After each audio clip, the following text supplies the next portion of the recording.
मंत्री ऐतिहासिक जीत हासिल करने के बाद तीसरी बार प्रधानमंत्री पद की शपथ ले चुके हैं, लेकिन अब सभी की निगाहें भारतीय जनता पार्टी के राष्ट्रीय अध्यक्ष के पद पर हैं। जेपी नड्डा फिलहाल इस पद पर हैं, लेकिन अब इस पद पर जो उत्तराधिकारी का है, सचिन, गलत नहीं होगा कि चुनाव होना है और उसी को लेकर तमाम कयास और सवाल। सबसे बड़ी बात है कि अगर आप एक चलन से चला, सबने यही देखा कि जब 2014 में राजनाथ सिंह प्रदेश अध्यक्ष थे तो उन्हें कैबिनेट में शामिल किया गया। जब उन्हें शामिल किया गया तो अमित शाह को जिम्मेदारी दी गई। फिर अमित शाह 19 में उन्हें यह मौका दिया गया कैबिनेट में आने का, तो उसके बाद नड्डा को यह जिम्मेदारी दी गई। अब नड्डा जो है वो भी अब शामिल हो चुके हैं मंत्रिमंडल में। तो अब इस पद पर कौन आएगा, सबकी नजरें इस बात पर टिकी हुई हैं। लेकिन कई ऐसे पैमाने हैं जिसको एक तमाम चर्चाएं हो रही कि अगर वो क्या क्या चीजें हो सकती है जिसके आधार पर बीजेपी आलाकमान या फिर कहें कि जो कुछ भी गठन होगा प्रदेश राष्ट्रीय अध्यक्ष का, आखिर उसको लेकर क्यों चर्चाएं हो रही हैं और सबसे बड़ी बात कि आखिर आधार क्या हो सकता है।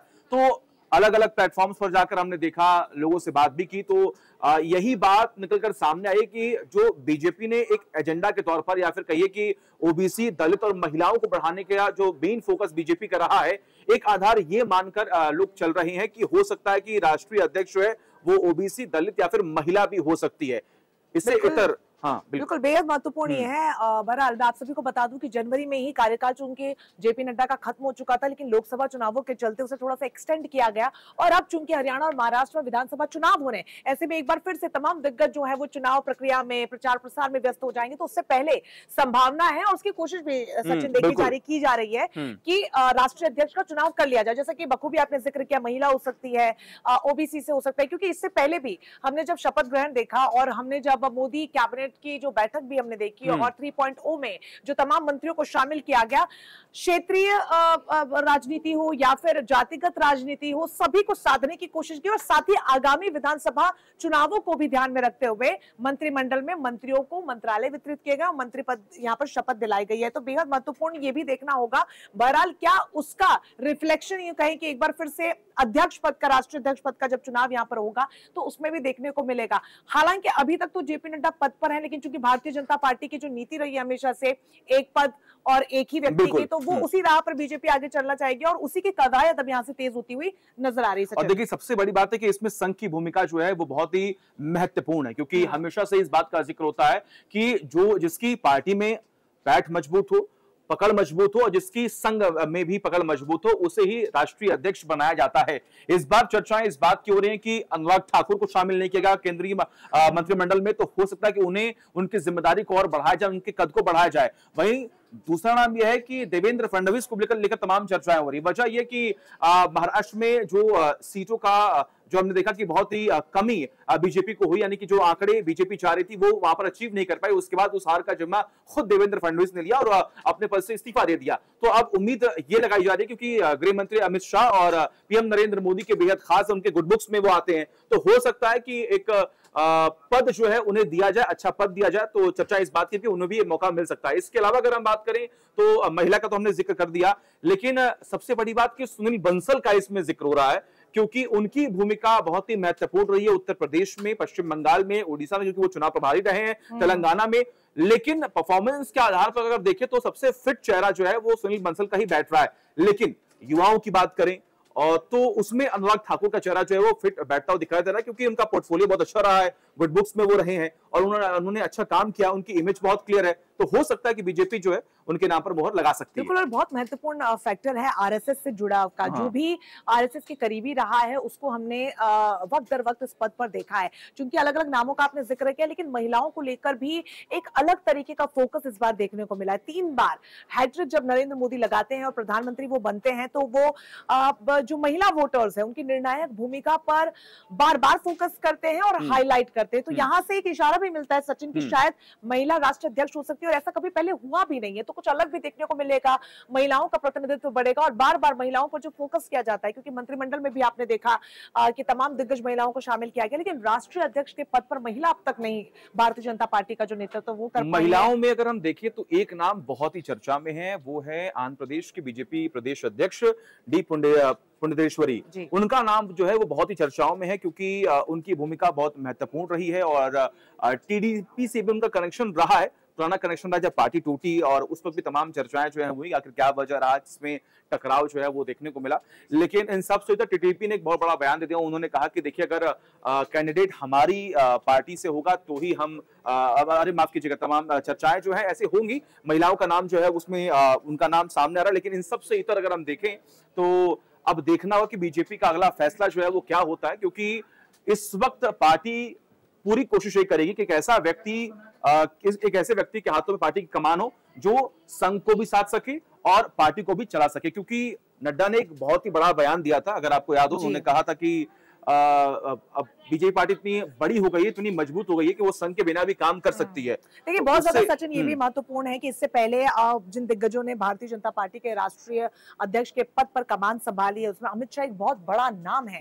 अमित शाह जैसे दिग्गज अगर फ्रंट फुट से पार्टी का मोर्चा संभालते हैं, फिर जेपी नड्डा ने बखूबी काम उसको किया है, तो एक जिम्मेदारी बहुत बड़ी बन जाती है। साथ ही नैतिकता के आधार पर भी जिम्मेदारी बड़ी होती है, खासतौर पर जब आप इतनी बड़ी पार्टी के राष्ट्रीय अध्यक्ष होते हैं। बहरहाल लोकसभा चुनाव 2024 में जिस तरीके के नतीजे भी सामने आए, भारतीय जनता पार्टी यहाँ से कोई रिस्क नहीं लेना चाहेगी, क्योंकि अब विधानसभा चुनाव होने, जैसे कि मैंने शुरुआत में कहा था कि महाराष्ट्र और हरियाणा में विधानसभा चुनाव होने हैं। और महाराष्ट्र और हरियाणा, हालांकि हरियाणा में प्रदर्शन फिर भी ठीक रहा, लेकिन महाराष्ट्र में जो प्रदर्शन रहा है, और आज ही एकनाथ शिंदे ने बड़ा बयान दिया और कहा कि 400 पार का जो नारा था वो कहीं ना कहीं नेगेटिव अप्रोच दे गया। फिर जेडीयू की तरफ से केसी त्यागी ने भी कहा है कि विपक्ष को एक मौका दे गया। तो बहुत ज्यादा जरूरी है, जहां पर गठबंधन की सरकार है भारतीय जनता पार्टी की, वहां पर अपनी पैठ को मजबूत किया जाए। और फ्रंट फुट से मुखिया ही होता है सचिन, जो एक पूरे परिवार को साथ लेकर चलता है। ऐसे में एक ऐसा व्यक्ति इस पद पर होना चाहिए, जैसे कि हमने पिछले सालों में देखा है, कि पूरी तरीके से पार्टी को संभाल सके। विधानसभा चुनाव भी चूंकि होने, तो बेहद महत्वपूर्ण ये होने वाला है। ऐसे में नाम जिनका आप जिक्र कर रहे थे, चर्चाओं का जो बाजार है वो गर्म जरूर है, लेकिन जिम्मेदारी उसी को सचिन मैं समझती हूँ कि यहाँ से दी जाएगी जो थोड़ा सा एक्सपीरियंस होगा, और साथ ही आरएसएस एक बहुत बड़ा एंगल यहाँ पर हो सकता है। और जैसा कि हमने बताया कि आपको पकड़ बहुत मजबूत होनी चाहिए, और हालांकि और भी तमाम इन्फॉर्मेशन आपको देंगे, क्योंकि हमारे साथ हमारे सहयोगी मोहित जो है वो जुड़ेंगे, जो आपको बताएंगे कि और क्या चर्चाएं जो है वो लगातार चल रही है। मोहित, क्या लग रहा है आपको, इस बार पार्टी का अध्यक्ष कौन हो सकता है? देखिए, ये सबसे अहम स्थिति है, क्योंकि जैसे 2024 का जो अभी चुनाव रिजल्ट आया है वो एक तरीके से एक बहुत बड़ी चुनौती लेकर आया है कि क्या जो आने वाले राज्यों में विधानसभा चुनाव है वो भारतीय जनता पार्टी के लिए बहुत महत्वपूर्ण हो जाएंगे।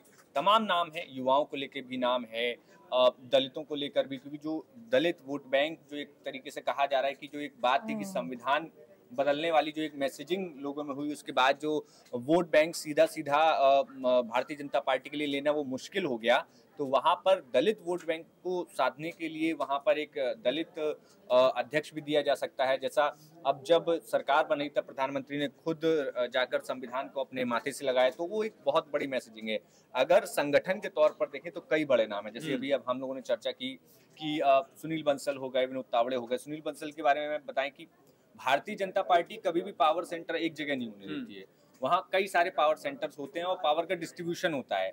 अगर बात करें सुनील बंसल की, तो 2014 में उत्तर प्रदेश में प्रभारी बनाए जाते हैं। उसके बाद से लगातार एक एक विधानसभा में सुनील बंसल के बारे में जानकारी है कि आप उनको विधानसभा ने या बूथ का नाम बोलिए, उनको एक कार्यकर्ता का नाम वहां पर पता होगा। वो उन्होंने इस तरीके से संगठन उत्तर प्रदेश में बना दिया था। सुनील बंसल के बारे में एक चीज और है कि उनके संगठन की मजबूत पकड़ इतनी थी कि सरकार तक को जो है उनके फैसले मानने पड़ते थे।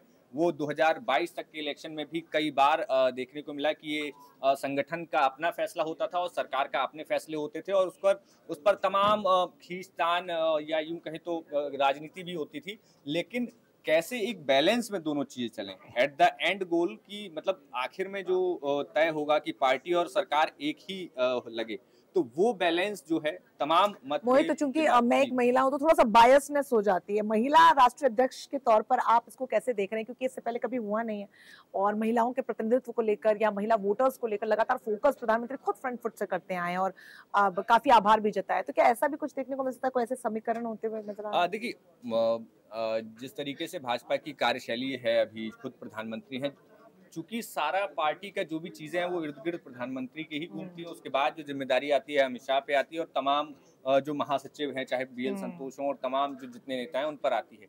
अब यहाँ पर ये है कि कौन वो महिला हो सकती है जो संगठन में, चूंकि संगठन सिर्फ एक सिंबॉलिक कोई पद नहीं है कि हम जैसे राज्यसभा में मनोनीत कर दें, लेकिन क्या ऐसी कोई कैंडिडेट सामने आती हैं जो संगठन में हर एक राज्य में हर एक नेता की उनको लेकिन बीजेपी जानी ही जाती है मोहित अपने सरप्राइजिंग एलिमेंट्स के लिए, और जिस तरीके के फैसले लिए हों, जैसे कि पिछली सरकार में हमने देखा एस जयशंकर, किसी ने सोचा भी नहीं था, और जो काम बखूबी उन्होंने किया और एक बार फिर से उन्होंने अपना मंत्रालय रिपीट किया, तो ऐसे नतीजों के लिए बीजेपी जानी भी जाती है। कुछ ना कुछ सरप्राइजिंग एलिमेंट हो सकता है, मतलब ये रहता भी है बीजेपी की कोशिश के मीडिया में जो खबरें चल रही है उसको एकदम डिस्कार्ड किया जाए, कुछ एकदम नया ही लेकर आया जाए। बिल्कुल, ये तो है कि अगर बीजेपी में जो नाम मीडिया में चल रहे हैं तो वो नहीं होने वाले, कई बार यही रिजल्ट। एग्जांपल हमने अभी ही देखा था, चाहे वो एमपी के विधानसभा चुनाव छत्तीसगढ़ के हों, राजस्थान के हों, चाहे मुख्यमंत्रियों के नामों के ऐलान हुआ, मनोहर खट्टर को जब बदला गया उस वक्त भी देखिए इतना बड़ा चौंकाने वाला फैसला जो है बोलिए, तो ऐसा कई बार हो चुका है जब बीजेपी ने सबको चौंकाया है। बिल्कुल, बहरहाल बहुत ही ज्यादा महत्वपूर्ण ये होने वाला है, और भारतीय जनता पार्टी जानी भी जाती है अपने